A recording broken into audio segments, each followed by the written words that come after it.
ॐ श्री परमात्मने नमः। अथ षष्ठोऽध्यायः।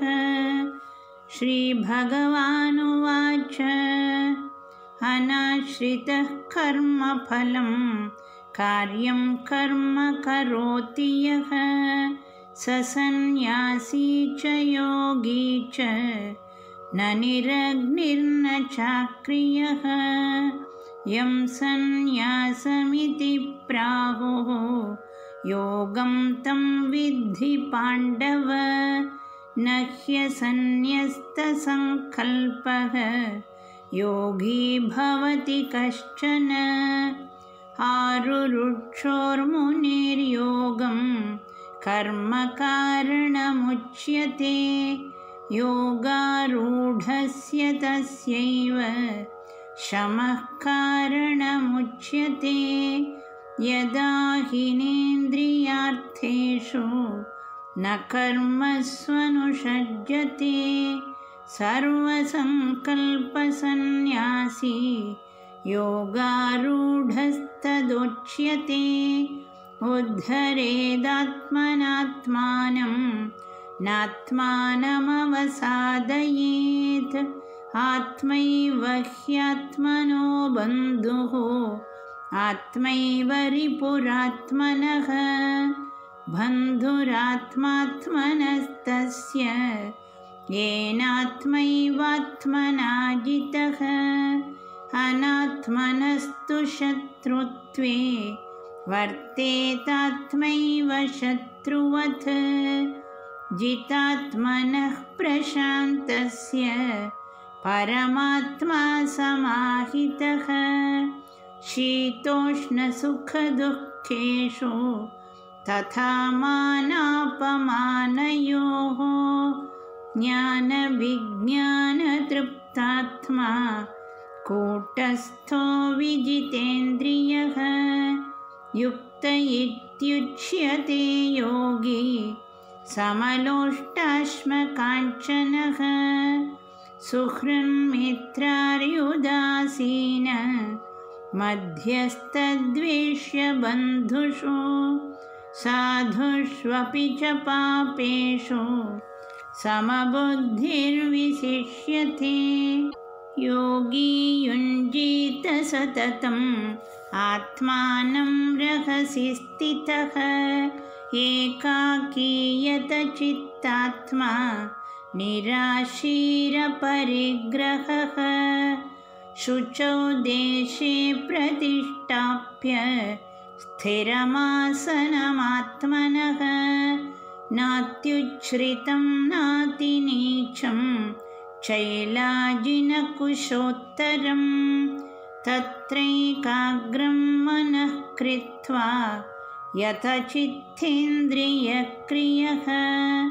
उपविश्यासने युञ्ज्याद् योगमात्मविशुद्धये। समं कायशिरो ग्रीवं धारयन्नचलं स्थिरः। सम्प्रेक्ष्य नासिकाग्रं स्वं दिशश्चानवलोकयन्। प्रशान्तात्मा विगतभिः ब्रह्मचारिव्रते स्थितः। मनः संयम्य मच्चित्तः युक्त आसीत मत्परः। युञ्जन्नेवं सदात्मानं योगी नियतमानसः। शान्तिं निर्वाणपरमां मत्संस्थामधिगच्छति। नात्यश्नतस्तु योगोऽस्ति न चैकान्तमनश्नतः।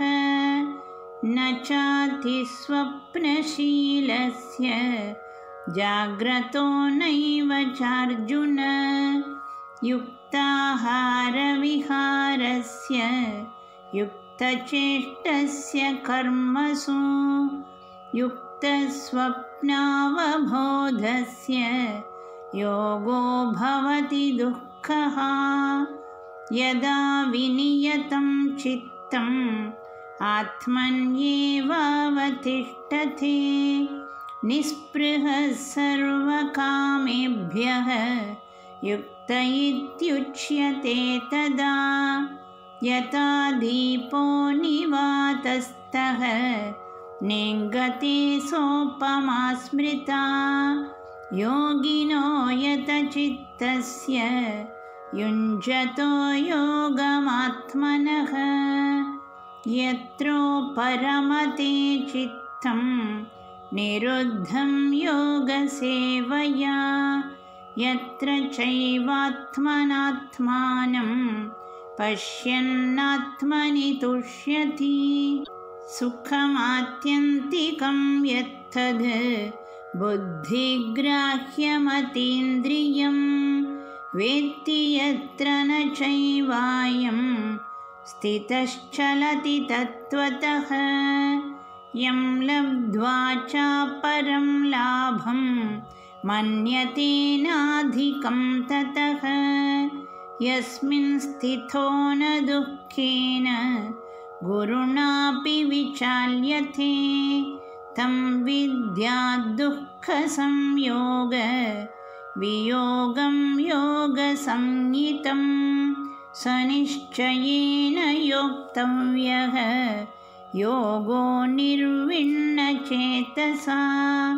संकल्पप्रभवान् कामान् त्यक्त्वा सर्वान् शेषतः मनसैवेन्द्रियग्रामं विनियम्य समन्ततः शनैः शनैरुपरमेद् बुद्ध्या धृतिगृहीतया आत्मसंस्थं मनः कृत्वा न किञ्चिदपि चिन्तयेत् यतो यतो निश्चरति मनश्चञ्चलमस्थिरं ततस्ततो नियम्यैतद् आत्मन्येव वशं नयेत् प्रशान्तमनसं ह्येनं योगिनं सुखमुत्तमम् उपैति शान्तरजसं ब्रह्मभूतमकल्मषं युञ्जन्नेवं सदात्मानं योगी विगतकल्मषः सुखेन ब्रह्मसंस्पर्शम् अत्यन्तं सुखमश्नुते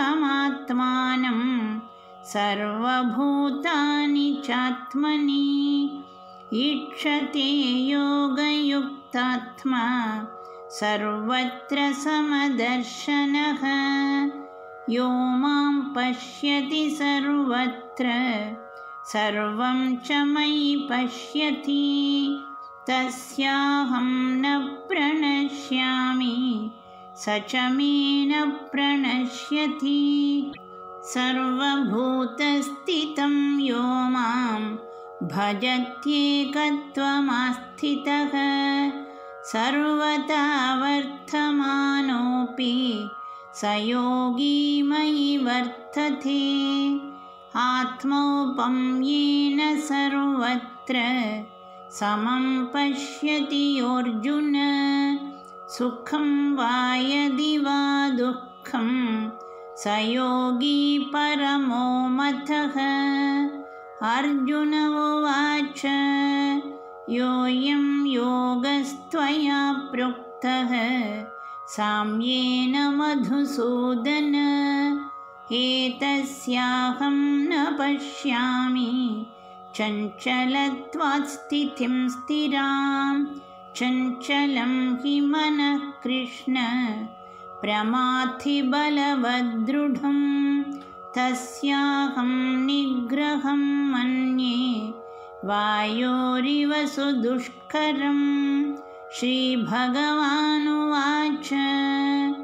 असंशयं महाबाहो मनो दुर्निग्रहं चलम् अभ्यासेन तु कौन्तेय वैराग्येण च गृह्यते असंयतात्मना योगः दुष्प्राप इति मे मतिः वश्यात्मना तु यतता शक्यो वाप्तुमुपायतः। अर्जुन उवाच अयति श्रद्धयोपेतः योगाच्चलितमानसः अप्राप्य योगसंसिद्धिं कां गतिं कृष्ण गच्छति। कच्छिन्नो भयविभ्रष्टः छिन्नाभ्रमिव नश्यति। अप्रतिष्ठो महाबाहो विमूढो ब्रह्मणः पथि। एतन्मे संशयं कृष्ण छेत्तुमर्हस्य शेषतः। त्वदन्यः संशयस्यास्य चेत्ता न ह्युपपद्यते। श्रीभगवानुवाच पार्थ नैवेह नामुत्र विनाशस्तस्य विद्यते। न हि कल्याणकृत् कश्चिद् दुर्गतिं तात गच्छति। प्राप्य पुण्यकृतां लोकान् उषित्वा शाश्वती समाः। शुचीनां श्रीमतां गेहे योगभ्रष्टोऽभिजायते। अथवा योगिनामेव कुले भवति धीमताम्। एतद्धि दुर्लभतरं लोके जन्म यदीदृशं। तत्र तं बुद्धिसंयोगं लभते पौर्वदेहिकं। यथते च तथो भूयः संसिद्धौ कुरु नन्दन। पूर्वाभ्यासेन तेनैव ह्रियते ह्यवशोऽपि सः।